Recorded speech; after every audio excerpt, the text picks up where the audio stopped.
In this lesson, I'm going to be talking about complex numbers and transformations. And to explain what a transformation is, it's best to go straight into an example and show you. So we'll do an example here. And let's say pick the simplest number we can imagine, really, a complex number z equals 1 plus 2i, for example. And now we're going to look at the number 3z. So 3z will be 3 times 1 plus 2y, which is, of course, 3 ones is 3, 3 twos is 6, so it's 3 plus 6i.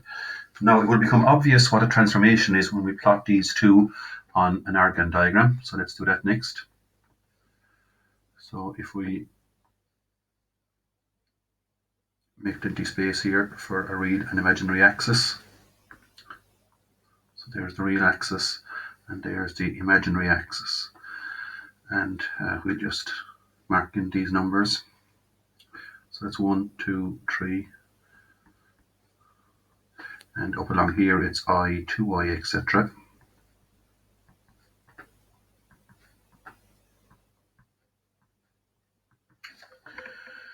Now let's just plot z first of all. So z is 1 plus 2i. So there it is. That's a z. It's 1 across and 2i up.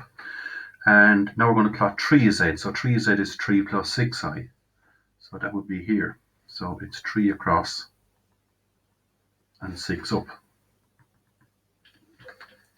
So that's 3z.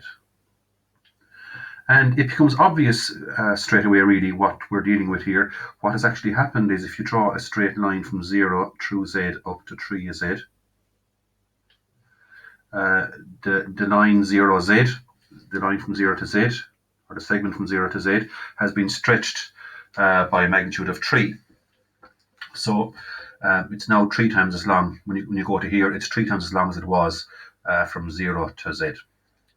And that's what we call a transformation. Z has been mapped, is from here to here, or it has been transformed from here to here. So that's what we mean by a transformation.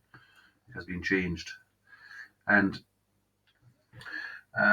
the proper technical word for what we're looking at here is actually a dilation. So we can give this a title called a dilation. So a dilation in maths means an enlargement or a shrinking, basically. So you can think of it as from 0 to z has been enlarged 3 times. So that's so a dilation is basically a stretch or an enlargement. Or you could shrink as well. And you can imagine how a shrink could happen. What could happen is instead of multiplying by a full number like 3, if you multiply by a half, it shrinks to half the size. It will be down to here, for example.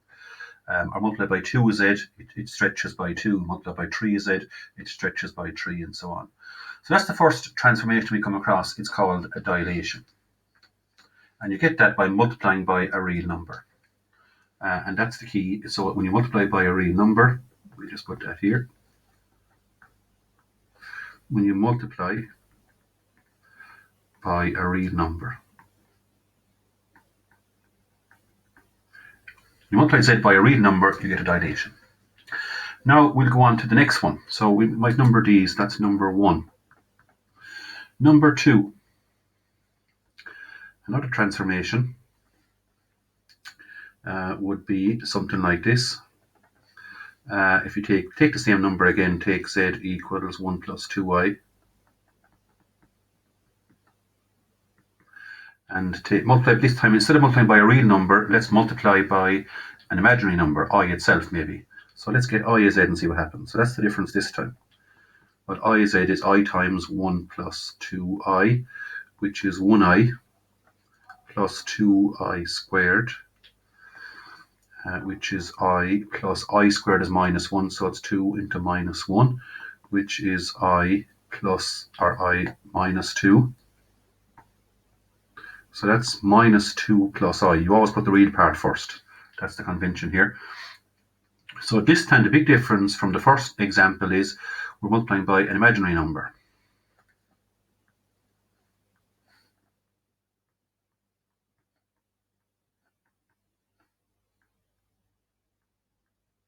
Now, what does that do? How does that transform z? And again, we'll see clearly what happens if we draw an arcand diagram. So let's do that.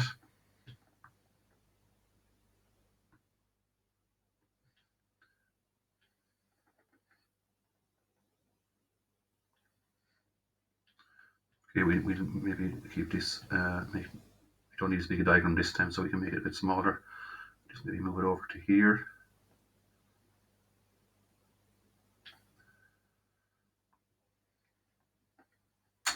So let's again start with a real axis and imaginary axis. And let's look at z first of all, which is 1 plus 2i. So we mark our numbers in 1, 2, 3, 4. And we'll mark in I, 2i, and 3i. And we might need some minuses this time. So minus 1, minus 2, minus 3, minus 4, minus I, minus 2i. Now marking what z is. So z is 1 plus 2i. So there it is.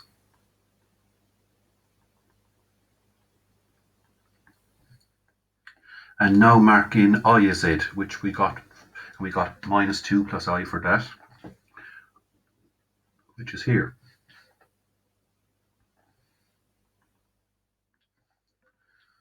So that's I is z. Now, what has happened to z? What's the transformation here?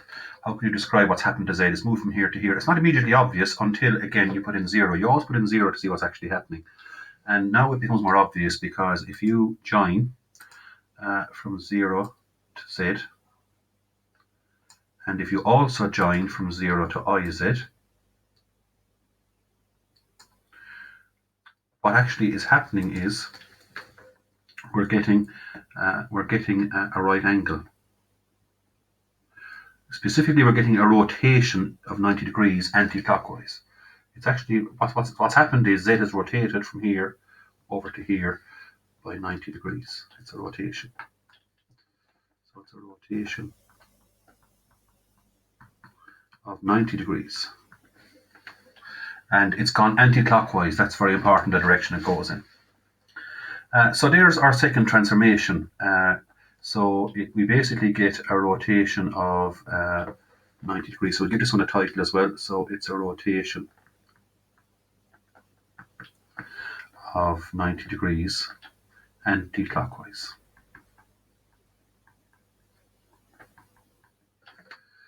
Okay, so we have two transformations so far. The first one is a dilation, when you multiply by a real number. And the second one is a rotation, when you multiply by an imaginary number. And that starts off our whole research into transformations of complex numbers. And I suppose they're two the main ones really. Now let's just do one or two others for comparison. So on to the next page. So another example.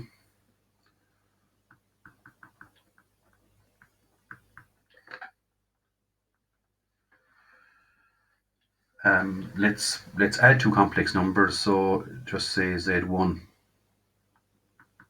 is 2 plus 3i and z2 is 4, we'll say minus I or something like that. Now what happens when you add z1 plus z2? Well, that gives us 2 and 4 is 6. 3 minus 1 is 2. 6 plus 2i. Again, not obvious what's happening here until we draw the arcand diagram and see and visualize it. So just fix that. So try that again.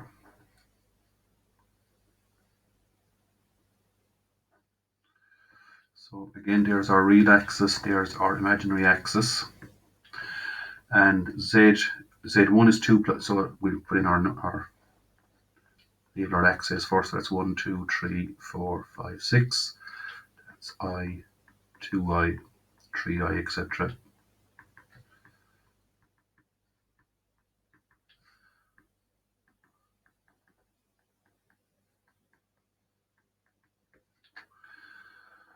Okay, so let's start putting in these numbers. So z1 is 2 plus 3i, which is here.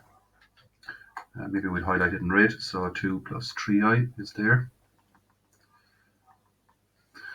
and Z2 is 4 minus I. Now 4 minus I would be actually down here. So there's minus I. So 4 minus I is 4 across and 1 down. So now we have Z1 and we have Z2. Okay, now let's get Z1 plus Z2.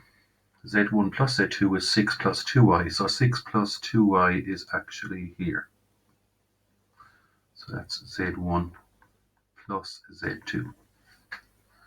And again, not so obvious what's happened to Z1 and Z2 until again you put in the 0. And you might start seeing it now. Well, you definitely see it when you start joining them up. So from here to here, that's Z1, that's Z2. And now if we just try from here to here, and finally from here to here. So you should be able to see at this stage we have now formed a parallelogram. When you add two complex numbers, it forms a parallelogram on the argand diagram. So there's your transformation. So we'll title this one parallelogram.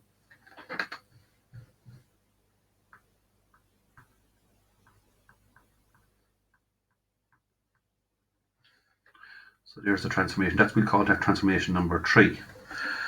So the 2 points Z1 and Z2 are transformed into, so the 4 point Z1 plus Z2 makes a parallelogram with Z1, Z2 and the origin. And that's our third transformation. And we might try one final transformation. There are loads of these you can be doing, but we'll just try one more as an example. Number 4, we'll show you. So if we take an example again, take something like Z is equal to 2 plus 3I, and then go Z hat, which you might recall is the conjugate of Z. It just means you change the sign of the imaginary part. So it's 2 minus 3I. Now what does that do to a number? So if we just show it here.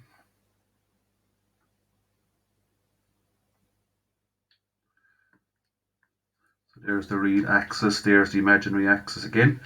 So 1, 2, 3. 1, 2, 3. So that's 1, 2, and 3. I, 2I, and 3I. Now 2 plus 3I is here. And 2 minus 3I. So we need some minuses here now. Minus I, minus 2I, and minus 3I. So 2 minus 3I is down here.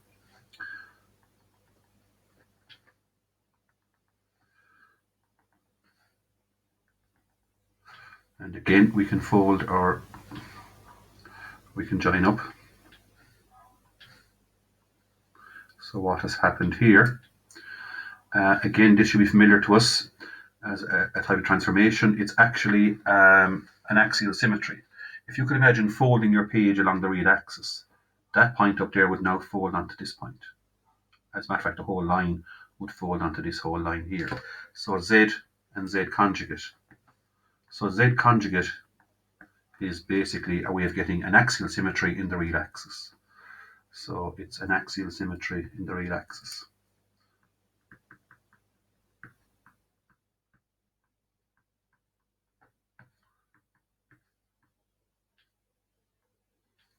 In real axis.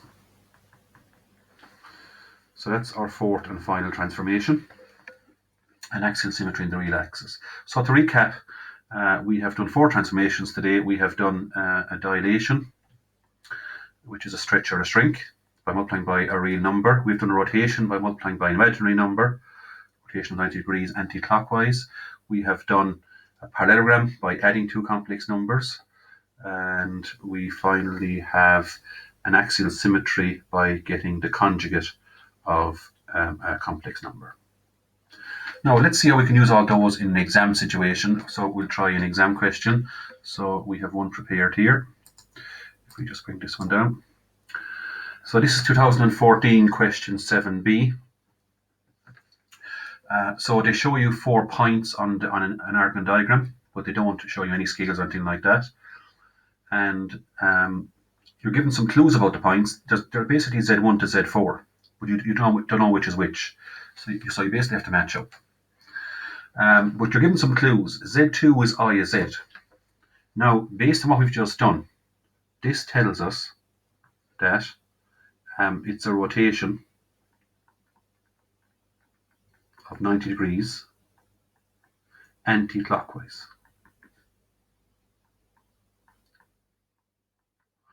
So Z2 is Z1 rotated by 90 degrees anti-clockwise. So that's one clue we've been given.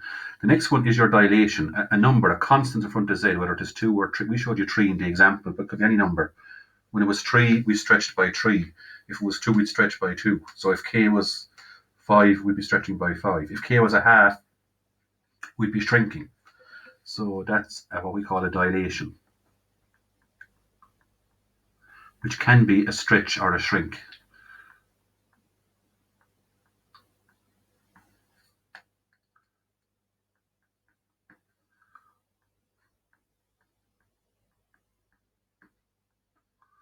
So we'll tidy it up a bit there. Okay, and finally, when you add two complex numbers, we should know as well that you get a parallelogram. So this is the other clue it gives us. Okay, so we should have enough clues now to put it all together like a jigsaw almost. So it's probably no harm to just try one first. I mean, let's try an error. Put down that first one as Z1. Now, does this fit? If that's Z1, what would Z2 be? Well, according to what we've just done, if you rotate it by 90 degrees, so let's start there, for example, and rotate by 90 degrees, well, that would be Z2 there.